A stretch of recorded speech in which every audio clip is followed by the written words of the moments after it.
Hello and welcome to Nation Newsroom with Aurovitang Misang. And I'm Onganan Amatayakun, and here are the highlights for today. We have a peaceful demonstration outside the Egyptian embassy in Bangkok and a special interview with Kun Nopakun Limsaman about the AIS compensation. And we have another exclusive interview with a Thai Muslim student who was evacuated from Egypt.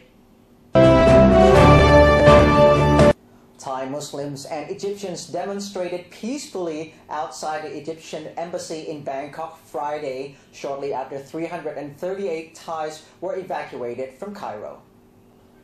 About a dozen demonstrators calling themselves the Muslim for Peace group chanted slogans against the Egyptian President Hosni Mubarak and waved posters in Arabic demanding his resignation. Mubarak, get out, they chanted. The protesters, most of whom were Thai Muslims, said they had come to show support for anti-government demonstrations in Cairo.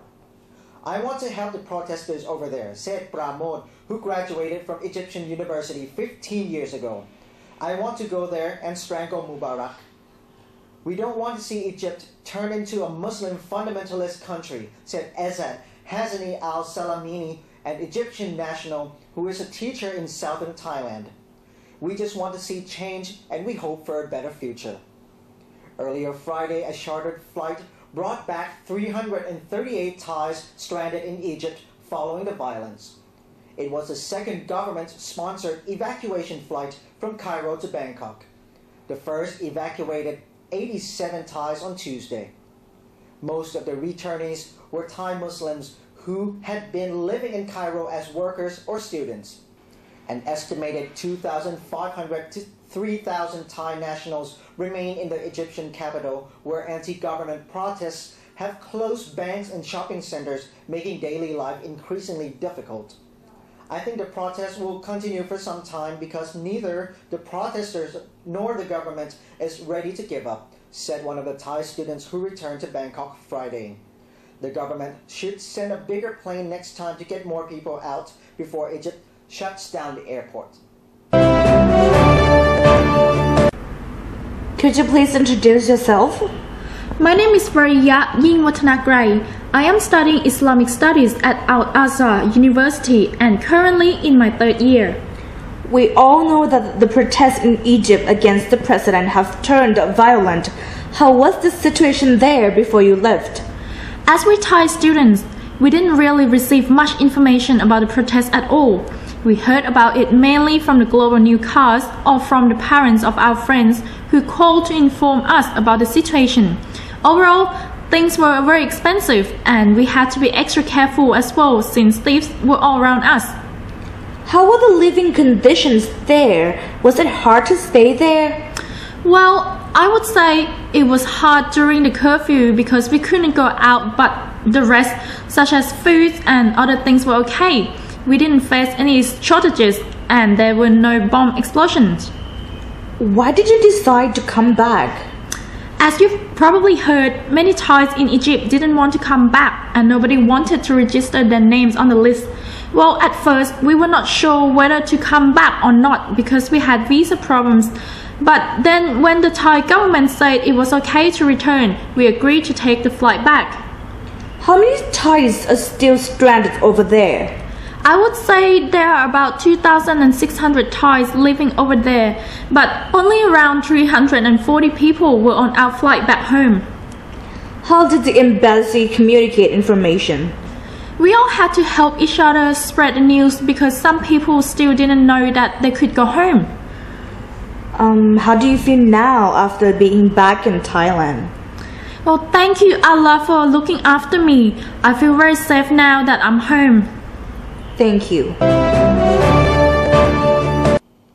Here I am with the Nation Senior Editor, Kun Nopakun Limsaman. Welcome. Thank you.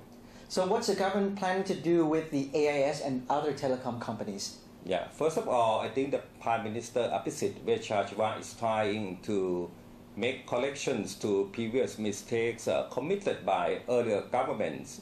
And everyone should remember that in February 2010, last year, the Supreme Court made a very important historic ruling to the extent that Kun Thaksin Shinawatra, our former Prime Minister, had abused his power while he was in office in order to benefit his own family, massive shareholding in Chincorp.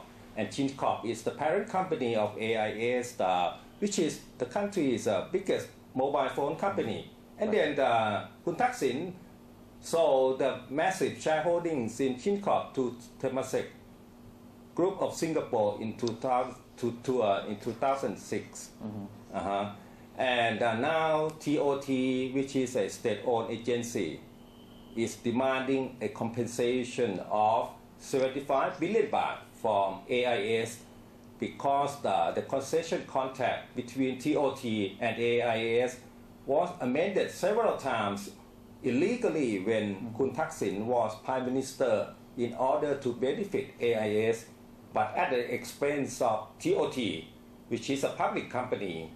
And now TOT is asking for the compensation to the extent of 75 billion baht. Right. So this is just AIS alone. Yes. 75 billion. And what about the other companies? Altogether, the TOT and the other state company are demanding a compensation of 214 billion baht. This includes DTAC. Yeah, DTAC and True Corporation and AIS. Yes, I think the point that Prime Minister Abhisit